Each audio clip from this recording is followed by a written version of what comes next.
In 1894, a British missionary named E.D. Morel noticed something that made his blood run cold. Ships arriving from the Congo were loaded with rubber and ivory. But the ships going back carried no trade goods. They carried only guns and ammunition. He had just accidentally discovered the largest forced labor operation the modern world had ever seen. And the man running it was not a warlord. He was not a dictator hiding in a bunker. He was King Leopold II of Belgium. A man who convinced the entire world he was building schools and hospitals in Africa. A man who personally owned a country the size of Western Europe. And a man who, over the course of roughly 23 years, was responsible for the deaths of somewhere between 8 and 15 million Congolese people. You were never taught this. Not properly. Not with the names. Not with the numbers. And absolutely not with the photographs. Here is why it happened and why it vanished from the history books almost completely. Leopold spent years lobbying the major powers of Europe with a single, brilliantly constructed lie. He told them he wanted to bring civilization and Christianity to Central Africa. He called his personal colony the Congo Free State. He presented himself at the Berlin Conference of 1884 as a humanitarian.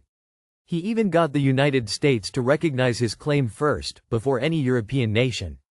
By 1885, one man privately owned a territory of 900,000 square miles and every single person living on it. The system he built had one purpose: extract rubber. The wild rubber vine grew throughout the Congo Basin, and as the global demand for rubber exploded with the rise of bicycles and then automobiles, Leopold realized he was sitting on an almost incomprehensible fortune. But harvesting wild rubber was brutal, exhausting work. And no one would do it voluntarily. So Leopold made it mandatory. Every village had a rubber quota. If the quota was not met, his private army, the Force Publique, would enter the village. They would take hostages. They would burn homes. They would mutilate and murder. And here is the detail that became the most damning piece of evidence against him. The Force Publique was ordered to bring back a human hand for every bullet fired. This was to prevent soldiers from wasting ammunition. So soldiers began amputating the hands of living people. Of children. They brought baskets of severed hands to their commanding officers as proof of discipline. Photographs of those children exist. They were taken by missionaries.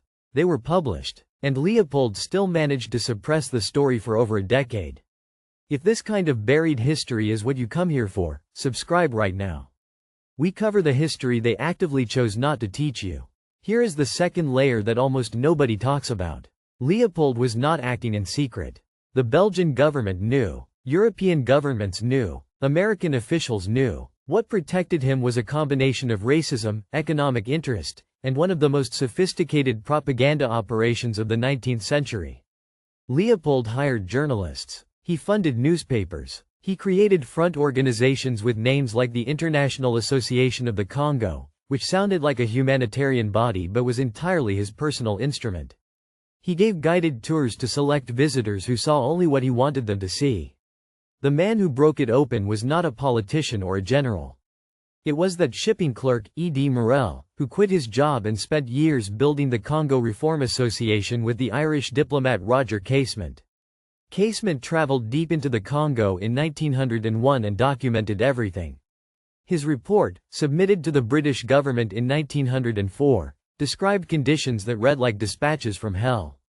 Villages emptied. Populations collapsed. A whole civilization being systematically destroyed in real time. The death toll is still debated by historians today. The baseline population of the Congo in 1880 is estimated at around 20 to 30 million people. By 1920, it had dropped to somewhere between 8 and 10 million. Some scholars attribute 8 million deaths directly to Leopold's regime. Others put the number at 15 million when you include famine, disease, and the collapse of communities driven by terror. Either number represents one of the worst atrocities in human history. Leopold was eventually forced to hand the Congo over to the Belgian government in 1908. He died the following year. Before he died, he ordered the destruction of the state archives. He had his agents burn rooms full of records. He reportedly said, "I will give them my Congo, but they have no right to know what I did there." The paper trail, largely, was ash.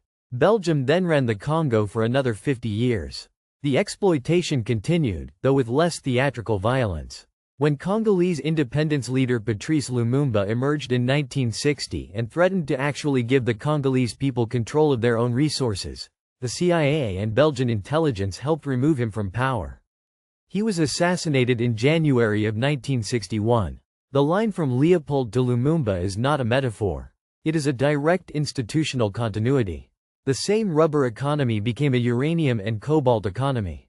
The same logic applied. Extract everything, leave nothing. Today, the Democratic Republic of Congo sits on an estimated $24 trillion worth of mineral wealth. It contains 60% of the world's cobalt, a mineral now essential to every electric vehicle battery on the planet. The country remains one of the poorest on Earth. The infrastructure of extraction built under Leopold was never replaced with infrastructure for the Congolese people. It was simply repurposed. In 2020, Belgium's King Philippe issued what his government called deepest regrets to the Congo. Not an apology. Regrets. Leopold's statue still stands in several Belgian cities, though protesters have repeatedly tried to remove it. Most Belgian schoolchildren still learn more about Leopold as an architect of colonialism in the abstract than as the man who ordered baskets of children's hands. This is not ancient history. The cobalt in the device you are watching this on very likely passed through supply chains rooted in that same extraction economy. The erasure was not an accident. It was a policy. And knowing it is the first step to understanding why the world looks the way it does right now. If you want to understand the history behind the headlines, subscribe and hit the bell. Next, we are going deep into another story they buried. You are not going to want to miss it.